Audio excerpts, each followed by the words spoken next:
Bismillahirrahmanirrahim. Today, inshallah, I shall share with you how I see the anatomy of a sentence. In other words, every sentence has certain stuff in it.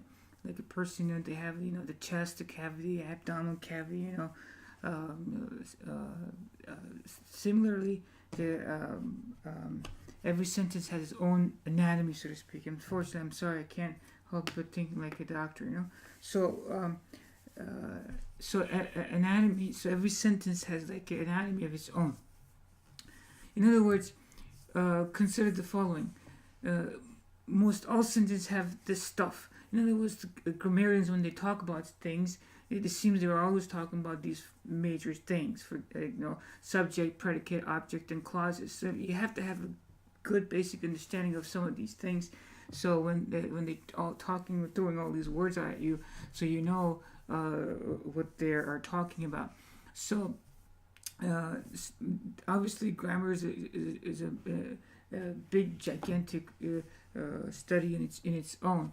But just like in the human body, certain systems are more important than other systems. For example, the heart is very important, lungs are very important, the brain is very important.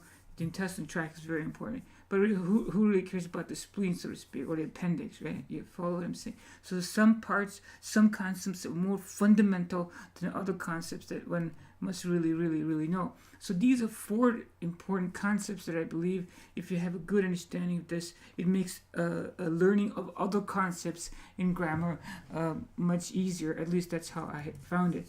To remember these 4 important aspects of a sentence, here's a mnemonic: COPS. And unfortunately, the mnemonic goes backwards in terms of the way we're going to talk about it. Subject, predicate, object, and clauses. So subject, predicate, object, and clauses. So these are the 4 important aspects of every sentence. And if you ever fell asleep in a grammar class and your teacher wakes you up and asks you, "What is this?" If you just blurt out one of these 4 things, subject, predicate, object, and clauses, you'll probably still be wrong, but at least a good chance that there's going to be the part of the sentence, because they're nearly always part of the sentence, okay? So these are the 4 basic parts of a sentence. So today we're going to focus on these 2, and then I'll mention these 2 as well. So what is a subject? Subject is the main actor of a sentence, a person, animal, thing that you're talking about. So every sentence that you're talking about something, all right? So what are you talking about is a subject, okay? And predicate is what is being said or what is being done about by the subject. So predicate is what is being said or what is being done about the subject. And predicate is basically verb and everything else that's attached to the verb, okay? All right, we're going to talk about that in a second. And then there's object and there are clauses, okay? We're going to talk about those 2. So first we're going to go slow: subject and predicate. Now look, every complete sentence has to have a subject and predicate. It's like mubtada and khabar. Every sentence has to have a subject and predicate. If a sentence is missing subject or if it's missing predicate, it's not any real sentence. It's a fragment. So every sentence has to have a subject and predicate. If either one of this is missing, you ain't got no sentence. How do you like that grammar? Anyway, and predicate is basically verb plus whatever's attached to the verb. In terms of the components of sentence, verbs are crucial. They're like the fulcrum. They're like the main thing around which everything else revolves around in a sentence, and very, very important. So subject and predicate. So predicate is basically verb plus whatever's attached. Mind you, verb, it's by itself is not necessarily predicate. Verb plus whatever's attached to it. So, for example, here's a simple example. Thomas Jefferson wrote the Declaration of Independence. Thomas Jefferson wrote the Declaration of Independence. In this case, what you're talking about is Thomas Jefferson. So here's the subject, Thomas Jefferson. And what did he do? Right? So all of this is the predicate. What you're saying about the predicate. The verb in this case is wrote. That's the wrote. And everything else is attached to the verb is part of the predicate. So Thomas Jefferson is the subject, and wrote the Declaration of Independence is the predicate. Now, here's another visual representation of the same thing. So here's subject, and the predicate is the whole thing. Predicate is verb plus whatever is attached to the verb. The question, what is the stuff that's attached to the verb? You're wondering, right? What kind of stuff is attached to the verb? Yes, me too. So now, let's look at this. So again, as we said, a complete sentence has to have a subject and a predicate. Now, mind you, a sentence can have one subject and one predicate, like predicate being verb, and here, there can be some various different combinations of the same. A sentence can have two subjects and one verb, whatever's attached to the verb. It can have one subject and two verbs. It can have two subjects and two verbs, etc., etc., etc. So you have to understand a sentence can have one subject and one verb plus whatever's attached or one predicate. It can have two subjects, it can have two verbs, etc. So that's very important to understand. Here's some examples, okay? So here's Muhammad Ali. So the first sentence here is Muhammad Ali is boxing Zora Foley. So Muhammad Ali here is the subject. In this case, there's only one subject. Is the verb. Okay, is boxing, that's the verb. Okay, that's the verb, that's the helping verb. So that's the verb.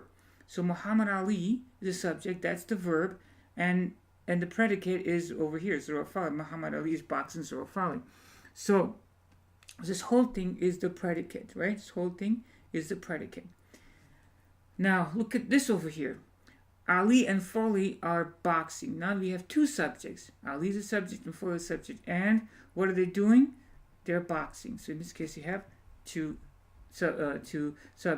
And the last example is Ali is throwing punches and shuffling, right? He's doing two things. He's throwing punches. That's one verb. And he's shuffling. That's a second verb. So this is one subject and two verbs. So this is examples of how you can have more than one subject and you can have more than one verb. Look at this, Ali. He's boxing and it's this famous Ali shuffle. There's one of those things. And then it's known for that.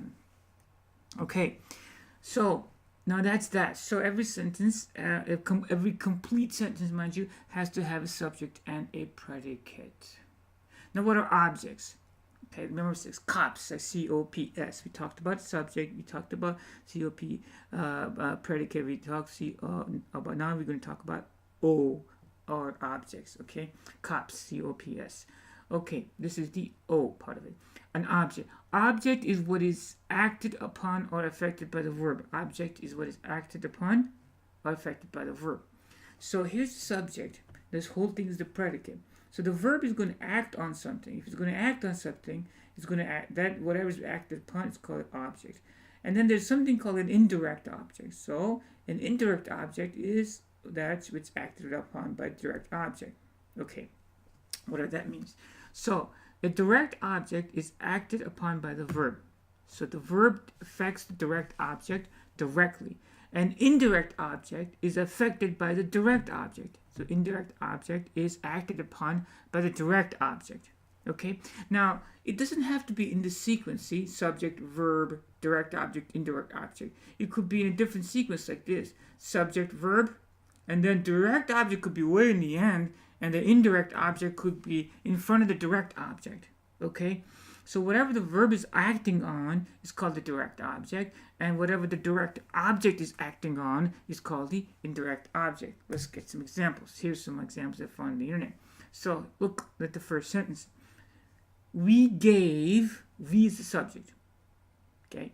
We gave is the verb. We gave a bone to our dog.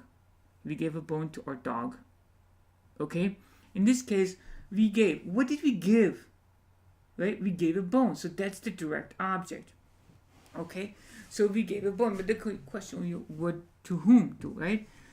We gave a bone to the dog. So this is the indirect object. So we gave a bone. This verb is directly related to the bone. What did you give? You didn't give a dog away or anything like that, right? You didn't give a book away. What did you give? You give a bone. You gave a bone. You didn't give a book. You didn't give a flower. You didn't give, candy. You gave a bone. So we gave a bone. To whom? The bone was given to the dog. That's the indirect object. Now here you can see that they're all kind of lined up in a line. They don't have to be lined up like that, right? Now look at this one. We gave our dog a bone. So what did we give? We didn't give our dog. We didn't give our dog away to somebody. Nothing like that. We gave what? We gave a bone We didn't give him a flower. We didn't give him a book. We didn't give him, a candy. We gave him a bone. So that's the direct object. All this removed from the verb itself. So we gave a bone to the dog, and that's the indirect object. Okay, indirect object. Okay, so we talked about COPS, the four major parts of a sentence. Okay, we talked about subject and the predicate. We talked about object, and the last thing we're going to talk about is the clause. The clause we're going to talk about in more detail in the future, inshallah. But we're just going to introduce the clause to us today, inshallah. So the clause is any subject and verb combination. Mind you, subject plus verb combination does not give you a sentence. Subject plus predicate gives you a sentence. Subject plus predicate gives you a sentence, and the predicate is a verb plus whatever is attached to it. But a subject plus verb by themselves, that's called a clause. They may give you a sentence, but they don't have to give you a sentence. So there are two types of clauses, independent and dependent clause. Easy enough. So the independent clauses, they convey complete thought, a complete idea by itself, right? So that's independent thought, means they are subject and verb. For example, I ate. Yeah, that's complete thought. Yeah, I ate. Fine, great, I ate. Right? That's the subject, that's the verb. Now this is a subject-verb combination that is complete in itself. It's a sentence, yes.